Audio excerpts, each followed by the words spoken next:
Assalamualaikum warahmatullahi wabarakatuh. Perkenalkan, kita dari kelompok 4, di mana pada kelompok 4 ini akan menjelaskan materi yang berjudul Logika Fuzzy.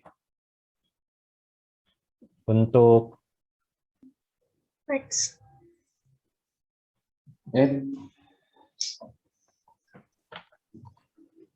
Untuk penjelasannya itu akan dibagi 4, yaitu pertama pendahuluan di mana akan menjelaskan sejarah dan pengertiannya.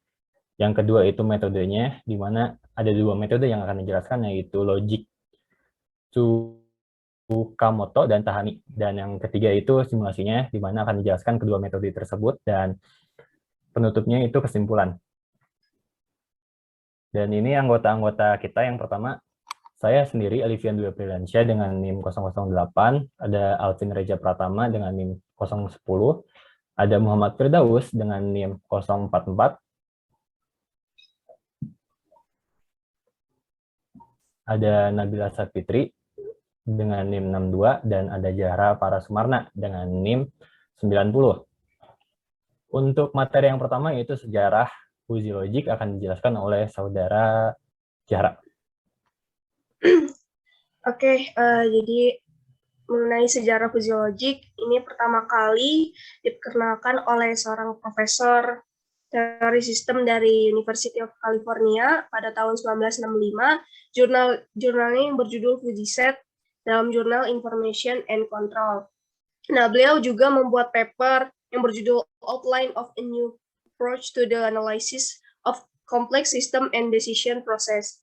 Nah, paper ini dipublikasikan tahun 1973 dalam jurnal IEEE Section on System, Means, and Cybernetic. Beliau menjelaskan mengenai pemikiran fuzzy atau fuzzy reasoning. Nah, sebenarnya sejarah fuzzy ini sudah ada dari dulu, di mana pada teori dari Aristotle dan George Boole itu menjelaskan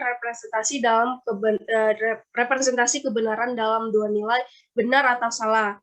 Nah, jauh sebelum itu, pada zaman Yunani kuno, ada ahli filsafat yang bernama Heraklitus dan Anaximenes itu juga sudah mengetahui mengenai logika ini. Nah, perkembangan dari teori logika fuzzy ini telah menarik pakar sistem kendali untuk memanfaatkan dalam pengendalian suatu sistem dalam bentuk algoritma otomatik yang dapat dinyatakan seperti dalam pemakaian pengaturan lalu lintas, sistem transmisi otomatis, alat rumah tangga, industri, dan lain-lainnya. Next.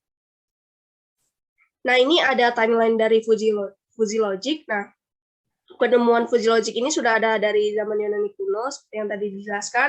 Kemudian tahun 1830 itu Aristotle dan George Boole. Nah, pada tahun 1900-an itu Max Black telah menuliskan mengenai fuzzy set dalam penelitiannya mengenai ketidakjelasan. Nah, fuzzy logic ini baru diperkenalkan oleh Lotfizadeh itu pada tahun 1965. Kemudian aplikasi logika fuzzy pada industri ini pertama kali diterapkan pada tahun 1970-an. Nah, kemudian itu di Eropa pertama kali diterapkan. Kemudian di Inggris itu oleh Ibrahim Mamdani menggunakan logika fuzzy untuk mengontrol generator uap dengan menggunakan teknik konvensional. Kemudian oleh Hans Zimmermann itu juga menggunakan logika fuzzy dalam sistem pengambil keputusan. Nah, pengaplikasian fuzzy logic ini masih digunakan sampai sekarang. Itu seperti yang tadi sudah dijelaskan, pemakaian pengaturan lalu lintas dan lain-lain. Next. Selanjutnya akan dijelaskan oleh teman saya. Baik, di sini pengertian fuzzy logic. Logika fuzzy adalah suatu logika di mana mencoba menggabungkan suatu pertidaksamaan dengan bahasa, dengan kejadian alam, dengan perhitungan kekuatan komputer untuk menghasilkan kecerdasan tinggi, kuat, dan sistem pemikiran yang fleksibel. Namun, logika fuzzy dalam kehidupan sehari-hari cakupannya benar-benar sangat luas. Lapisan perbedaannya dapat dilihat pada gambar berikut. Approximate reasoning, fuzzy logic, dan fuzzy set theory. Next. Fuzzy logic mempunyai dua metode, itu metode Tahani sama Tsukamoto. kita membahas metode Tahani. Fuzzy Tahani adalah salah satu cabang dari logika fuzzy yang merupakan salah satu metode fuzzy yang menggunakan basis data standar.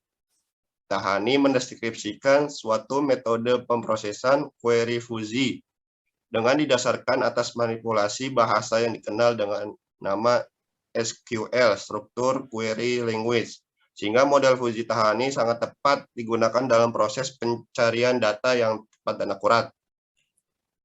Ada 4 tahapan yang digunakan dalam metode Tahani. 1. Menggambarkan fungsi keanggotaan. 2. Proses fujifikasi. 3. Proses fujifikasi query. 4. Dasar Z untuk operasi himpunan fuzzy.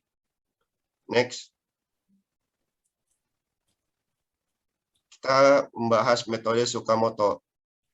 Pada metode Tsukamoto merupakan perluasan dari penalaran monoton pada metode Tsukamoto. Setiap konsekuen pada aturan yang berbentuk if-then harus dipresentasikan dengan suatu himpunan fuzzy dengan hasil keanggotaan yang monoton.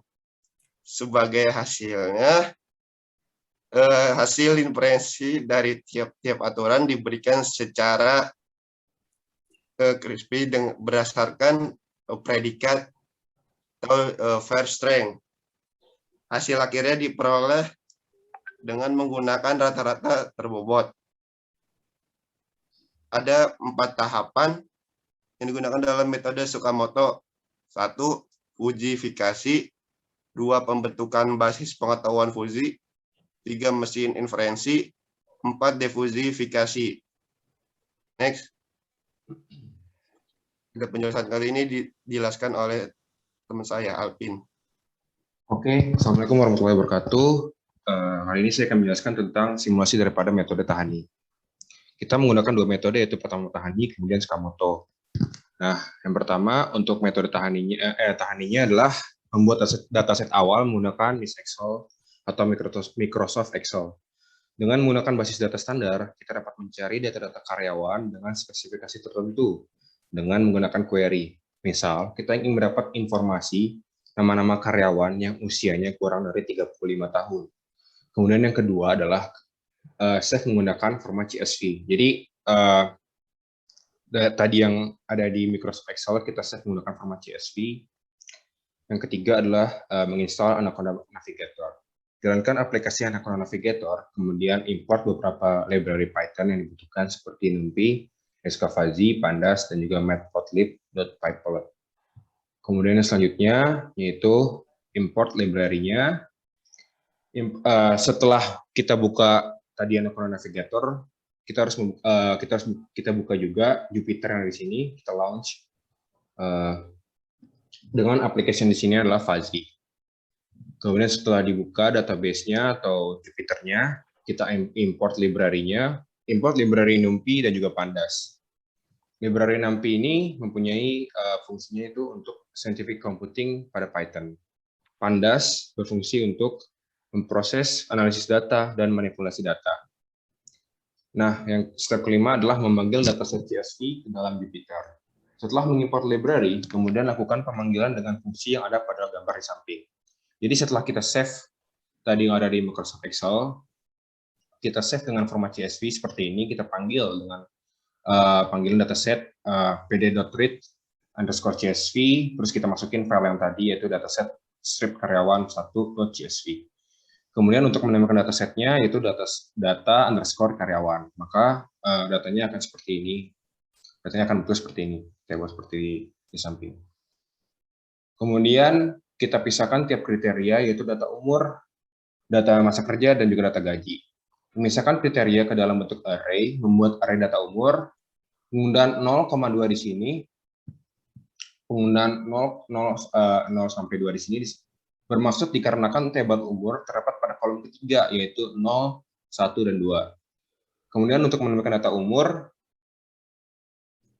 yang sudah di-set ke dalam array, dapat dipanggil dengan fungsi pd_data_frame, data_umur dengan indeks 0, yaitu karyawan, dan 1 sama dengan umur. Kemudian yang ke-9 yaitu memisahkan kriteria, yaitu data masa kerja, dan yang ke-10 sama seperti data umur, yaitu data gaji. Selanjutnya, memisahkan tiap items dengan melakukan perhitungan, yaitu di sini dengan melakukan sum. Misalkan data tiap item pada kriteria umur, masa kerja, dan juga gaji. Seperti pada umur underscore 1, 01, dengan np.sum atau penjumlahan daripada data umur, underscore 0 sampai 1,1, eksis sampai dengan 0. Sama seperti umur, juga dilakukan pengurangan tiap kriterianya, umur, masa kerja, dan juga gaji. Selanjutnya, simulasi metode Tsukamoto sama seperti tadi menggunakan bahasa pemrograman Python dan Jupyter Notebook. Jadi terdapat sebuah studi kasus di mana suatu pabrik elektronik itu berhasil mencapai permintaan terbesar sebanyak 5.000 barang per hari, namun pabrik tersebut hanya mencapai permintaan barang sebanyak 1.000 barang per hari. Kemudian persediaan barang di gedung mencapai titik tertinggi yaitu 600 barang dan titik terendahnya itu 100 barang. Kemudian dengan keterbatasannya, pabrik tersebut memproduksi barang maksimum sebanyak 7.000 barang dan minimumnya itu 2.000 barang. Jadi apabila permintaan barang sebanyak 4.000 dan barang tersebut hanya tersedia 300, maka berapa banyak barang yang harus diproduksi oleh pabrik tersebut? Nah, dengan permasalahan ini kita bisa menyelesaikannya dengan metode Tsukamoto. Tahap pertama yang kita lakukan itu membuat visualisasi variabel dan keanggotaan fuzzy berdasarkan soal di atas. Selanjutnya, next. Nah, di sini bisa dilihat bahwa berdasarkan pertanyaan di atas terdapat 3 variabel, yaitu permintaan, persediaan, dan produksi. Setiap variabel ini memiliki 2 himpunan, yaitu sedikit dan banyak. Kemudian pada variabel produksi itu terdapat himpunan berkurang dan bertambah. Tahap berikutnya yang harus kita lakukan yaitu kita lakukan fuzifikasi pada nilai input. Seperti pertanyaan tadi, yaitu berapa banyak barang yang harus diproduksi apabila permintaannya itu 4.000 barang, sedangkan ketersediaannya itu 300 barang. Maka kita lakukan fuzifikasi sehingga didapatkan derajat keanggotaannya. Untuk permintaan sebanyak 4.000, maka derajat keanggotaannya itu 0,25 dan 0,75. Kemudian untuk persediaan yaitu 300, derajat keanggotaannya yaitu 0,6 dan 0,4. Selanjutnya.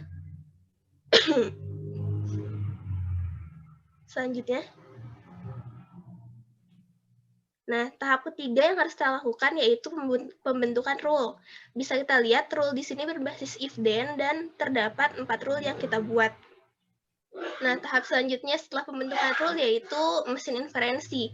Pada mesin inferensi ini kita menggunakan fungsi implikasi min untuk setiap rule. Jadi setiap rule yang ada kita lakukan inferensi dan juga digabungkan dengan variabel permintaan,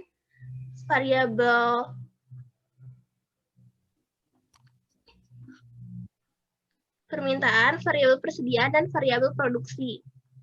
Selanjutnya, berdasarkan inferensi itu kita mendapatkan alfa prediksi dan juga nilai Z.